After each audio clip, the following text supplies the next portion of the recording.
Yo,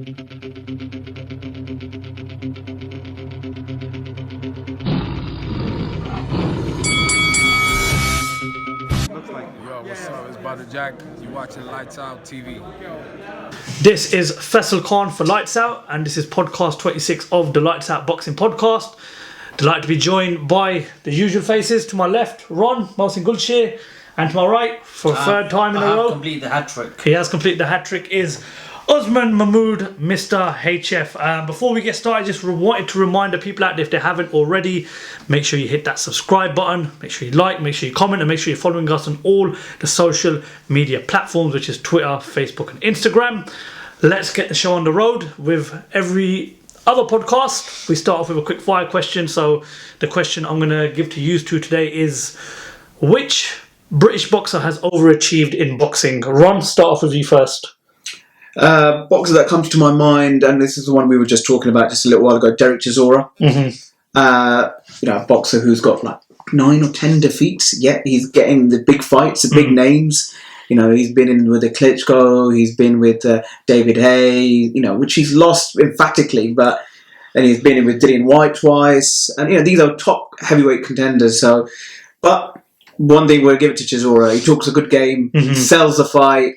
Remember that night? Is it in Dusseldorf? Was you glassed me? Yeah, that infamous night. Even when he's not fighting, he's still. Even when he's not fighting, even when he was about water out to the Klitschko. So, but you want to watch him. 100%. I mean, even though his last fight against Usyk, it was a good, credible performance. He went to 12 rounds with him. So yeah, it makes a lot of money as well for a guy that's lost a number of fights that he has. 10 fights. I can't think of anyone who's made that much money.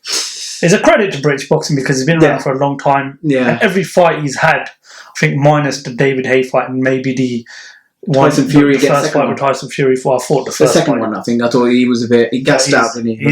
He's been in the ring for a long time. And he's still a name in the he's still a draw. Exciting heavyweight division. What about you, HF? Which boxer comes to your mind that's overachieved? Biggest overachiever in boxing, British boxing for me, it's got to be Carl Froch. Because given the lack of talent. Two-time world champion, HF. Yeah, I know, but he just won it based on toughness. He never had no skill, and he's fighting in slow motion. So he just big pretty arse, much. It's the truth. It's the truth. I mean, if you look at his fight against Jermaine Taylor, won it on toughness. I think his best win was against John Abraham, Arthur Abraham. Arthur Abraham. That was a good win. I John appreciate Abraham that. is an Indian actor, I believe, right? That he is. Big bastard. And then when he come up against a really, really good fighter, he got schooled. He couldn't land a punch in Andre Ward. And even the first fight against George Groves, he was losing, and the referee was on his side. He did right the wrong the next time round, but I still think, given his lack of boxing ability, he was an overachiever. Well, let us know what you guys think in the comment section. Did Carl Froch overachieve in boxing? HF. Would you say that he was technically a very good boxer, or are you just saying it was all down to heart? It's all down to heart and a good chin and a good heart, and a desire to win. That's what it came down to. Well, his performance in front of 80,000 people that he... You were there. You were there. I was there. I was cheering on Groves as well. I'm going to say George Groves. I believe it was fourth time lucky when he won the World was Cup. not an overachiever. He went to Olympics. Remember that as well. Yeah, and Audley Harrison went to the Olympics as well once upon a time, and so did a few other guys. That's not a good shout. Audley Harrison. I mean, how the...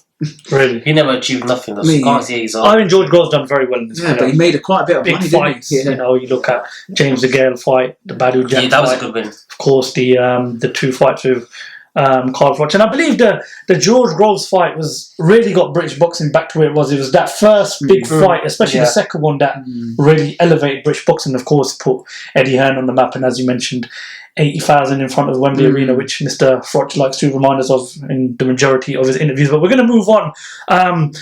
We're going to roll back the years. I remember the first ever podcast we did, me and HF, we spoke about a fight that never happened, that should have happened, which was Lennox Lewis and Riddick Bowe. But we're going to rewind all the way back to 1996 and 1997. And today's headline, I've come up with it, so I'll take the credit. I'm going to name this one, The Bite Heard Around the World. Mike Tyson and Evander Holyfield. Now, whenever you mention Mike Tyson, you mention Evander Holyfield, and Evander Holyfield, when you mention him, you mention Mike Tyson, because let's have it. It's one of the most controversial moments in boxing today. But obviously, before we talk about the second fight, we've got to start with the first fight. all the way back in 1996 at the MGM Grand Arena. Now, going into the fight, Mike Tyson was the current WBA heavyweight champion of the world. He was 45-1. He just won the world title after knocking out Frank Bruno for a second time in his career. At the time, Mike Tyson was considered probably the number one heavyweight in the world. And Holyfield had come off his third loss by losing to a second time against Riddick Bowe. No disrespect, but obviously Bert Sugar to my right has got the better knowledge than all three of us in terms of history of boxing. What was your memories of that first fight, before the first fight, leading up to that first fight? Because there have been a lot of questions asked about Evander Holyfield, and of course questions about Mike Tyson, who had a long layoff outside of the ring due to the fact that he went to prison. Well, if you look at the fights coming in towards the eventual fight, you had Holyfield losing to Bowe twice. He had suffered a heart condition, if I remember correctly, prior to the second Bowe fight, or the third one. I think it's the third one, actually. So at this time, Holyfield was pretty much on the way down anyway. And then you had Mike Tyson, who was still seen as invincible, coming back from 3 years in prison. He came back for a couple of stiffs, but he still won the world title against Bruno and defended it against Bruce Seldon. So that gave him the platform for him to get in the ring with Holyfield. A lot of people were worried about Holyfield's health for this fight. Of course, when the fight did eventually happen, so what happened. Are we right to say that Tyson was the number one heavyweight in the world at the moment, because he dubbed himself as the baddest man on the planet? So, I mean, I believe Lennox Lewis lost, perhaps. When did Lennox Lewis lost? 94, I think 94, it was. yes. So, would you say Tyson, going in there at 45-1 as the WBA heavyweight champion of the world, was he the number one fighter heavyweight in the world? Well, let's recall his first loss was against Buster Douglas, which was a freak of a kind of performance, in Tokyo, which we didn't expect.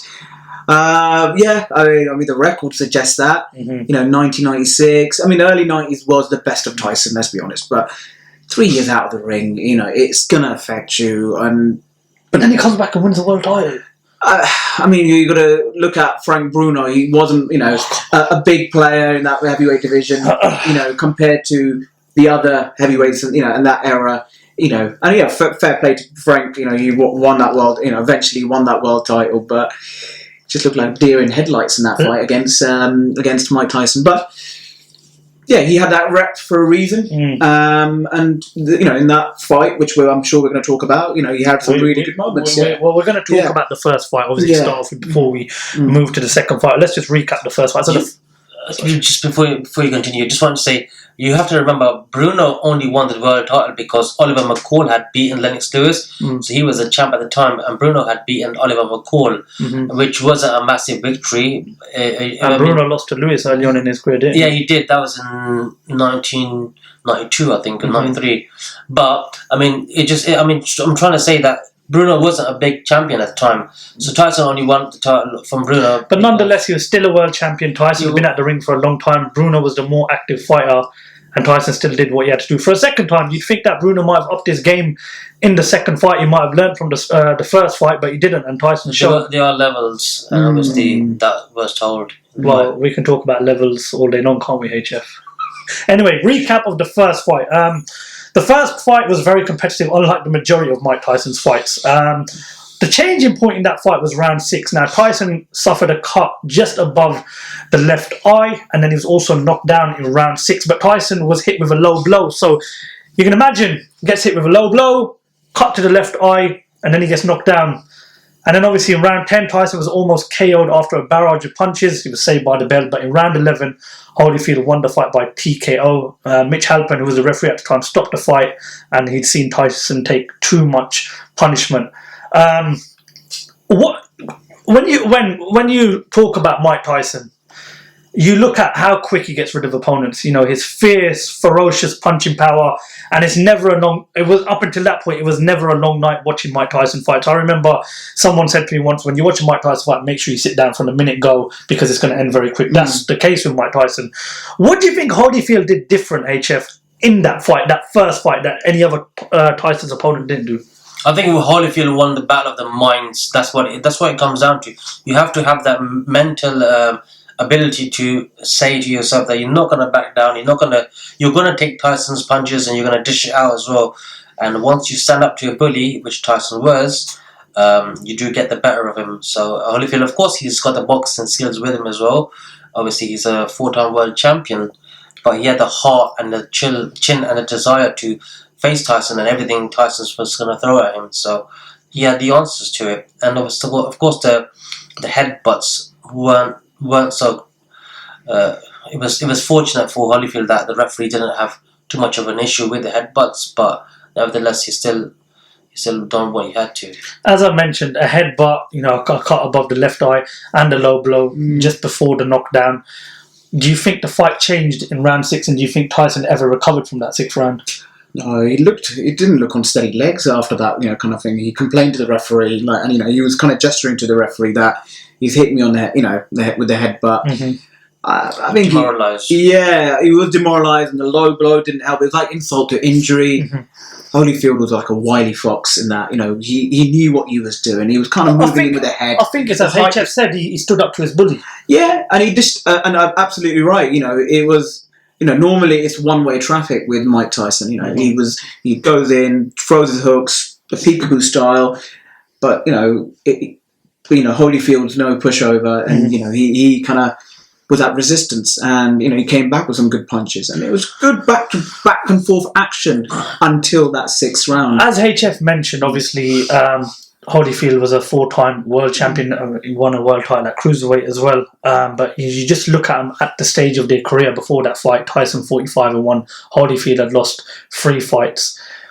I don't know whether upset is the right term to use, but a lot of people, obviously, rewatching the fight, going back to watching interviews around the time after the fight, a lot of people had that down as one of the biggest upsets in the heavyweight division.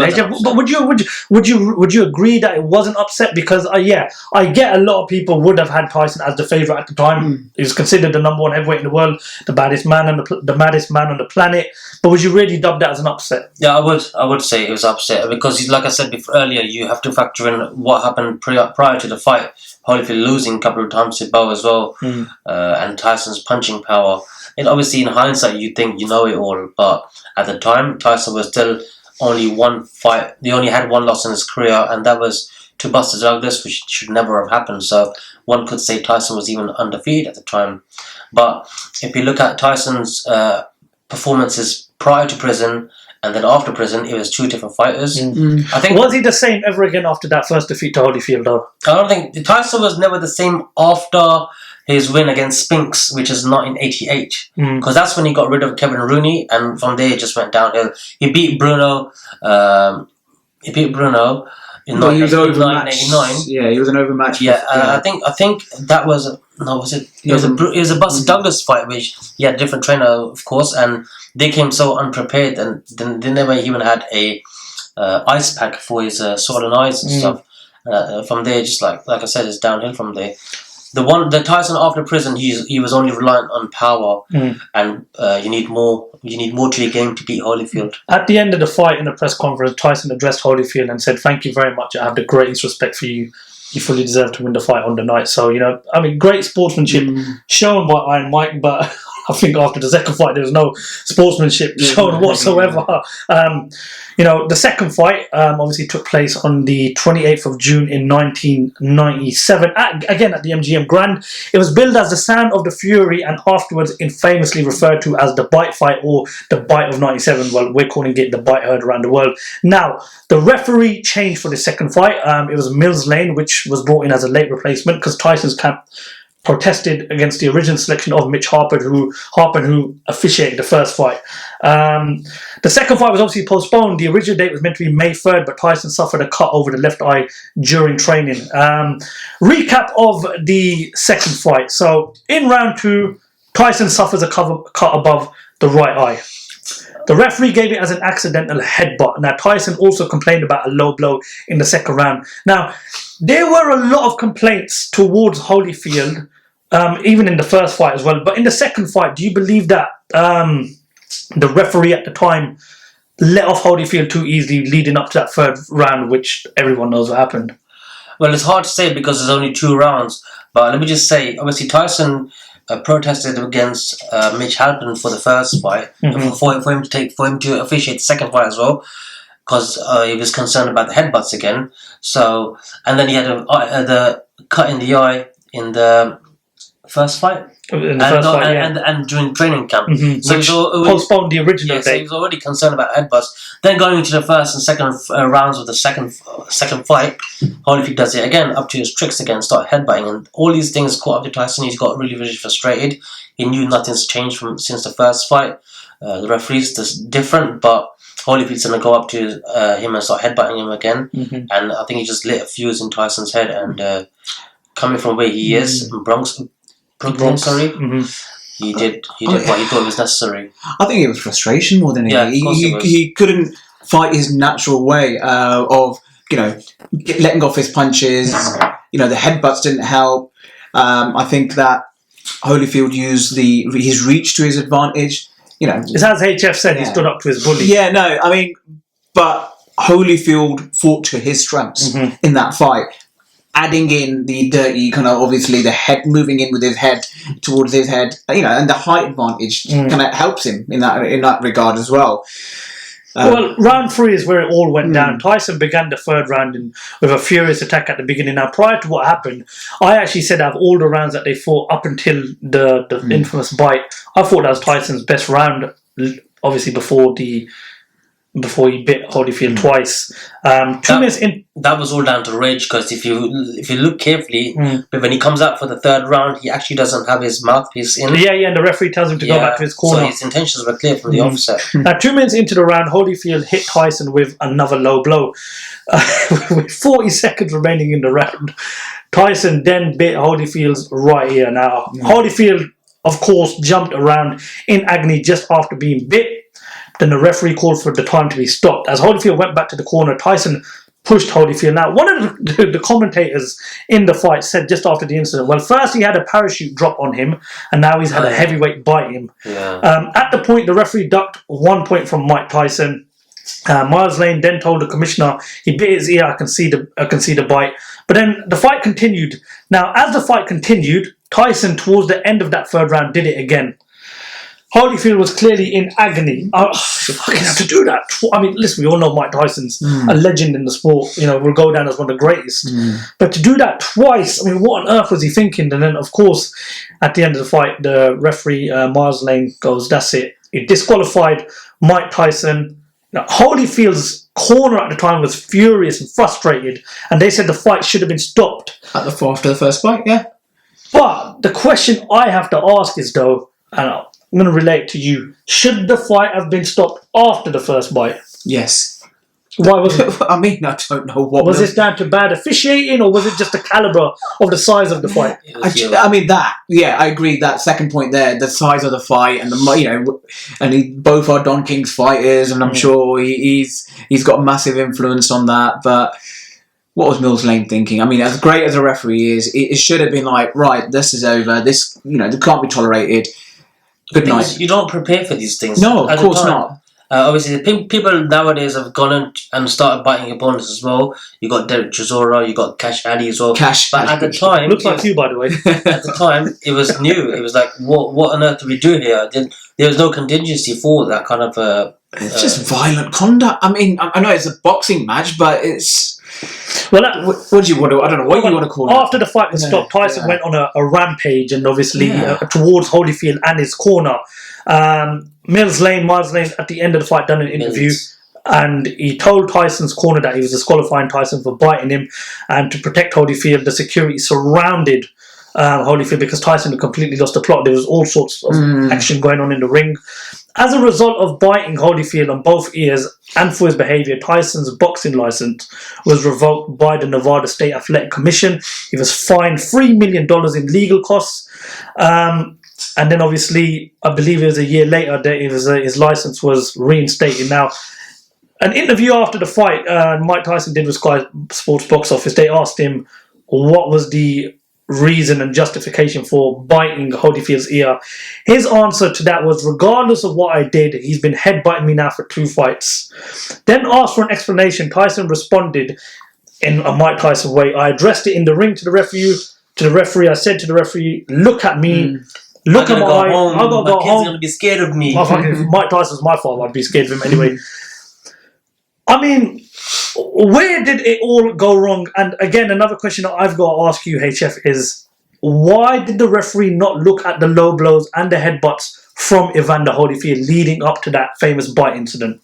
And I know you said they don't prepare for these things, but we're talking about one of the biggest fights of heavyweight history. Surely you should know, especially with Mike Tyson, the anger that he possesses, surely you should know that at some point there's a chance that this could blow off at any second. So do you believe Mills Lane, do you think it was the right appointment? Or do you feel that it's just a case of he lost control of the fight?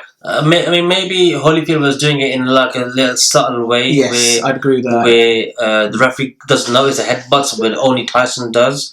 And you have to also understand, at this time, 1997, Tyson wasn't known for his behaviours outside. Well, not outside the rings, but inside the rings, where he would go all haywire and start doing all sorts of mad shit. This was the first of many incidents that he had in the ring. This is where it stemmed from. So prior to this, Tyson was known as a clean fighter in the ring, and that's it really. Yeah. I'd agree with you there. I think the way he moved his head towards Tyson's head, it was very discreet. It wasn't very obvious and clear cut. So I can see why Mills Lane and the previous ref might have missed that.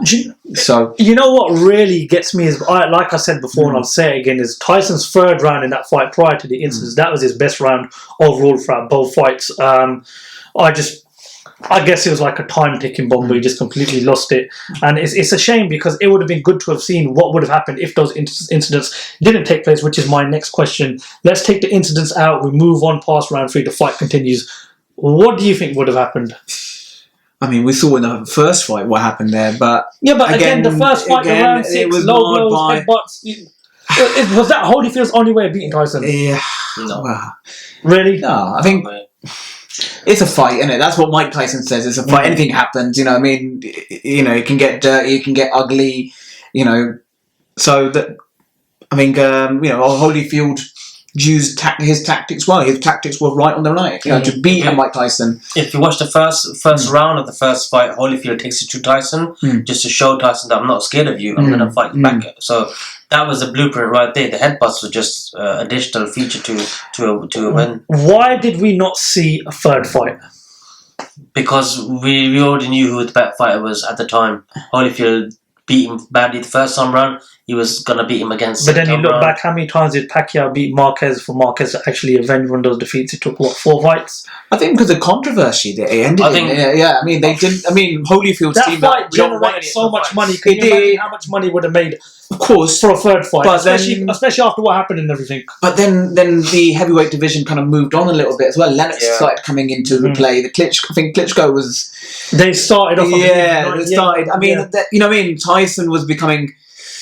he was out of the ring. Show. Obviously, he had his sideshow. His box combination. It was true. After Holyfield, like you said, his boxing license was suspended for a year. So, and then he had to rebuild himself up again. These boys moved on. He did rebuild himself up again. He got a big, massive fight and a payday with Lennox Lewis, but also we knew how that ended. Exactly. So we obviously have to go back to a previous fight. I believe it was at the back end of 2019 with Cash Ali and David Price. HF mentioned Cash Ali. Now, a lot of people called for Cash Ali after the incident where he bit David Price to have been banned for life. As we mentioned, license for Tyson was revoked for a year, a hefty fine. Should Tyson have received a more severe punishment at the time, HF? Well, he received a 10% fine, which is $3 million, and he was banned for a little while as well. I think it was a year or so. It's hard to say. Nevada has their own agendas as well. Tyson's a big money maker for that state, so you couldn't keep him out of the game for too long. Obviously, they sanctioned his fight against Lennox Lewis as well until that scuffle in the press conference. And then obviously the fight got moved to Memphis. But it just goes to show Tyson's still a money maker, and even to this day, 2020, he's still fighting Roy Jones in an exhibition. 1.6 million people paid for it, and so did I. I did too. Yeah, I paid for it. But it's Tyson. He's up until the day he dies. People are going to watch him. They're going to be fascinated by him. 100%. Look, if it wasn't that fight, would we be? If it was Lennox Lewis against Roy Jones, nobody would give a shit. Yeah, but you say. No. Let's be honest. If it wasn't for the bite, but let's just. Yeah, doesn't happen, and Tyson knocks him out in the 12th round. It was that bite that made him really infamous, isn't it? Oh, I mean, it added. You know what I mean? It gave him that. No, Ron, come on, I'm sorry, I got to stop. No, hold on. It was a bit of madness there. You know what I mean? Like you said. I agree with Ron. Yeah. Because if whenever I chat to stunners over the phone, I ask them to name 5 boxers, and they always mention, that guy who bit the other guy's ear. Yeah, exactly. How many stunners you chat to on the phone? I do have a criteria. Well, listen, I mean, I think a lot of people would say that Tyson really blew onto the scene when he beat Trevor Berbick. You know, the he blew into the scene in the amateurs. People were scared of him in the amateurs. You know? Oh, yeah, he was ferocious. I think they. I can't agree with that comment you just said. No, I mean, look, it adds to it, but you still take that fight away. Tyson's still the big name that he is today. Of course he is. I mean, like, not discounting that whatsoever. I mean, in the late 80s, he was ferocious. He was like a 19, 20-year-old kid who was beating up grown men. We obviously seen that Tyson received a punishment, revoked license for a year. A hefty fine as well. But should the hierarchy in that fight, i.e. Showtime, the officials, promoters, should they have looked more into Holyfield's antics as well? Because regardless of what you say, we all know Evander Holyfield, one of the greatest fighters of all time, achieved so much, 2-weight world champion, 4-time heavyweight champion. Should we have looked more into Holyfield's antics leading up to that incident? And that's the referee's job. That's a referee's job, yeah. But Don King, I believe, said in an interview after that, he goes that there's a reason why Tyson lost it. You just have to look back at that fight. Holyfield's antics. But there's other ways of addressing it, and biting obviously is not one of them. Yeah. Of course, when you keep telling the referee to watch your headbutts and the referee doesn't do much about it, you're going to get frustrated. But you should always have a plan B and C and D in a boxing ring as well. The Tyson, when he come back from prison, he only had one plan, and they worked against people like Peter McNeely and Bruno, but it wouldn't work against Holyfield. It worked against Galata, who wet himself and ran away. It worked against Brian Nielsen, but as you mentioned, when he got to the superior test. Okay, look, prior to Buster Douglas, it worked. What is it? I mean, how many fights did he have up until Buster Douglas? 40-odd fights, and it worked. I think it was 37. 37 fights, and it worked. This one-way fighting. You know what, right? I'm not saying this because of the name, but I still think you take away those incidents, I think Tyson would have found a way through. Because it's you got not the 97 Tyson. I still think Tyson would have found a way through. One question I didn't ask in leading up during the first fight, and I do apologise for missing it out, was what was your thoughts on the scorecards leading up to the end of the first fight? Who did you have ahead?